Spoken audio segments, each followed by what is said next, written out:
sincerely. Itan sau ia in bun pe chung zelin arong ho isin sa erne mangai ros parno idon bu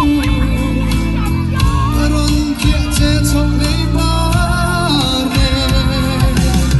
kam mangai em che vang ia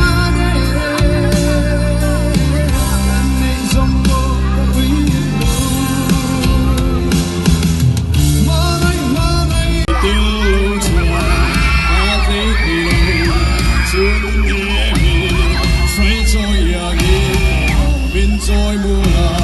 oi trang ne ma ti chuan du eyes a kim pa ti lo chuan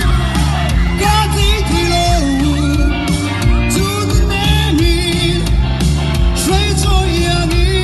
yang se no i pa